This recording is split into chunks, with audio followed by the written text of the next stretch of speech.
Good morning guys.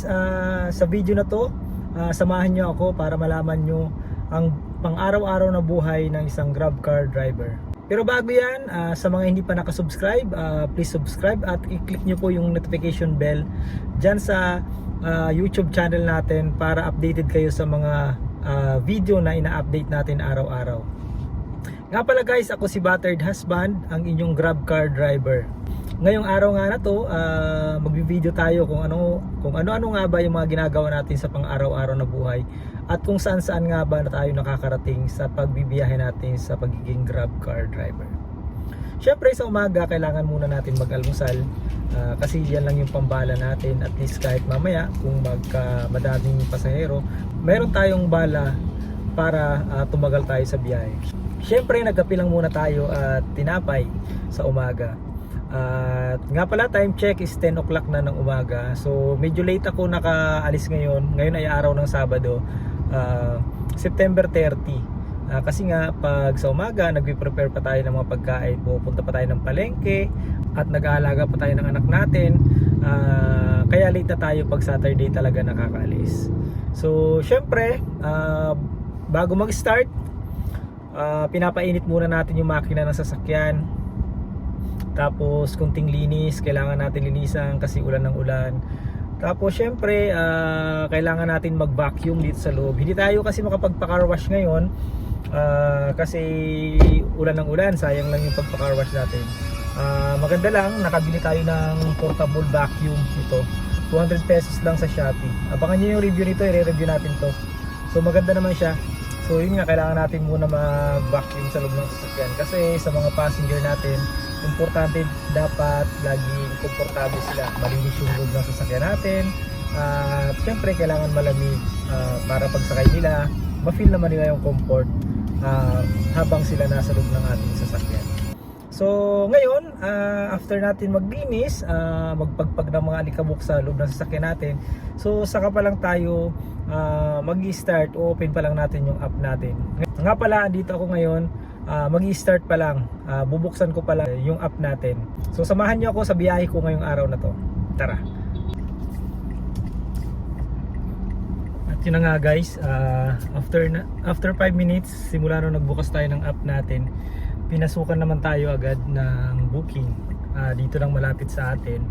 Tapos papunta naman siya ng New Manila. So maganda yung fare, 300 plus, 360 something. Magandang panimula yan, Saturday naman ngayon kaya wala masyadong traffic. So yun lang buhay natin. Sa bahay pa lang binubuksan na natin yung app natin at mayroon naman pumapasok. So ngayon, Quezon City ako mapupunta. So titingnan natin kung ano-anong mga lugar ba yung mga natin. Ano-anong mga lugar nga ba yung mga natin, mga mapupuntahan ngayong araw na to. Hi guys. Nasa 15 minutes na tayo after natin ma-drop off yung pasahero natin, yung unang pasahero natin kanina from Makati papunta dito sa Quezon City. So wala pa rin pumapasok sa ating booking. Sabado ngayon, at saka napaka-traffic hindi kami gumagalaw dito. Andito ako ngayon sa Aurora Boulevard and wala pang pumapasok na booking. Hindi ko alam, mahina yata dito sa Aurora Boulevard. Sa mga napapadpa dito, comment nga kayo kung mahina talaga dito sa Aurora Boulevard. So minsan naman pag dumadaan ako dito, lagi meron, pero ngayon wala. So abang-abang ulit ako ng pasahero natin.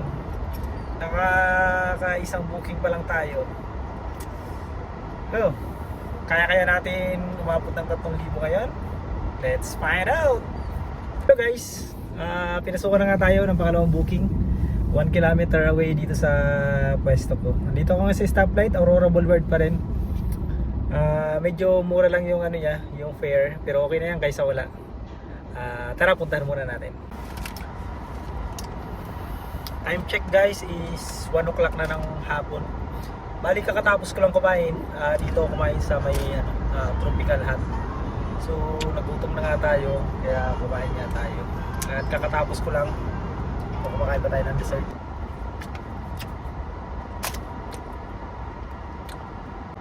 Bali nahuli nga pala tayo guys.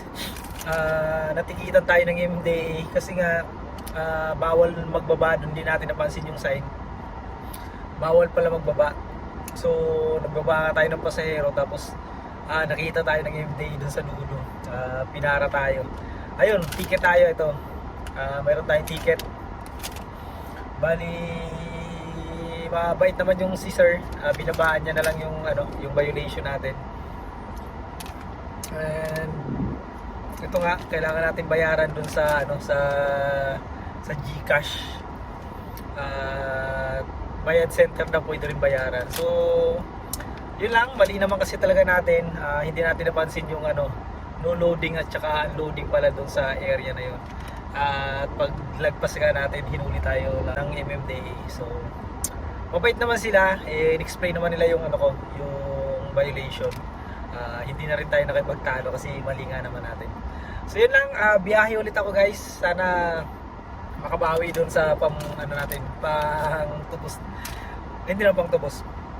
Sana makabawi tayo para sa pambayad na dito sa ticket natin. And maganda, hindi naman kinumpiskate pala yung license natin. Kailangan lang natin bayaran sa GCash or bayad center. Ganyan talaga ang buhay natin mga driver, mga Grab. Hindi talaga natin naiiwasan minsan nahuhuli. Pero sa loob ng 6 months na pagbibiyahe natin sa Grab, ngayon lang tayo nahuli. So yan, ingat-ingat lang tayo mga Grab. Good afternoon guys. Dito ako ngayon sa Quezon City pa rin. So, nakailang booking din ako sa Quezon City. Hindi na ako nakaalis dito. Kanina Diliman, Tomas Morato, yan, paikot-ikot lang ako ngayon. Andito ako, medyo traffic ngayon. Oras nga pala is alas 5 na ng hapon. Nakadami na tayong booking ngayon. Bali, pang 10 na ngayon yung booking natin. Nga pala guys, pag Sabado at Linggo, pag naka 23 jobs ka, mayroon ka ng incentives na 500 pesos. So hinahabol natin. Bali, nakakasampu pa lang ako ngayon. Sana maka 13 ako mamaya, para at least bukas kahit 10 biyahe na lang makukuha na natin yung 500 pesos. So yun lang kagandahan kay Grab. May pa-incentive siya pag Monday to Friday. Bali 310 pesos yung incentives niya. 140 sa umaga pag nakadalawang booking ka. Tapos 170 sa gabi. Bali pag nakatatlong booking ka naman, mula alas 4 yun hanggang alas 8. So eto, may booking ako ulit dito sa may Quezon City. Kukunin ko lang. Papunta na ako ngayon sa kanya. Medyo malapit lang ang drop off ko sa kanya, pero ayos lang. Kasi hapon na rin, maganda, hindi na tayo lalayo. Kunin ko muna. Video ako ulit mamaya. Hi guys, time check is 6 o'clock na ng gabi. So bali, andito ako ngayon sa Trinoma. May pumasok sa aking booking papuntang Malabon. 450 plus yung bayad. So kunin ko na. Medyo malapit lang naman. Sayang naman to, para after ng booking na to, magsiset na tayo ng my destination pa uwi ng bahay. So aabutin tayo ng gabi, pero ayos lang, at least makauwi tayo ng makakuta naman kahit pa paano. So yan lang guys, update ko kayo mamaya pag nakauwi na tayo ng bahay. Bye bye. Hello guys, andito na ako sa bahay. So bali, natapos ako kanina 7:30, na drop ko yung huli kong passenger sa Malabon. So ang ginawa ko after ko ma-drop sa Malabon, pumunta muna ako sa pinsan ko dun sa may Malabon, na tumambay na muna ako kasi malapit lang naman sila doon sa sa drop off. So yun nga, bali naka 13 bookings tayo and kumita naman tayo ng 3,023. So bali, pag kwenta ko yung yung oras na ginugol ko, kasi nag-lunch pa ako ng 1 hour. So bali 9 hours yung biyahe ko. Tapos may isang oras din ako lunch break, kaya bali 8 hours lang yung pinaka-trinabaho ko. So bali sa loob ng 8 hours, yun nga, kumita tayo ng 3,023 pesos. So yun lang naman ang buhay ng isang Grab car driver.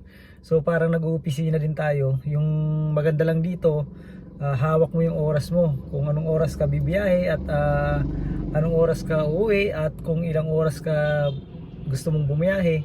So nakadepende sa iyo. At syempre, nakadepende rin sa sipag mo yung kita mo. Hindi katulad sa opisina, may fix kang income. Dito kailangan mo magsipag at magtrabaho para kumita ka. Nasa sayo para kung gusto mong kumita ng malaki at maliit. Yun nga, yun yung diskarte natin everyday. Marami tayong napuntahan. Napunta ko ng Pasig, Makati, Quezon City, Malabon. Yun yung mga napuntahan ko ngayong araw na to. So yun lang guys, gusto ko lang ipakita sa inyo yung routine ko everyday. So yun lang naman, at yung income natin hindi naman nagkakalayo, lagi ganun yung target natin. So yun lang, matulog na tayo. Maraming salamat sa inyong panonood. Again, ito si Butter Dasban, ang inyong GrabCar driver.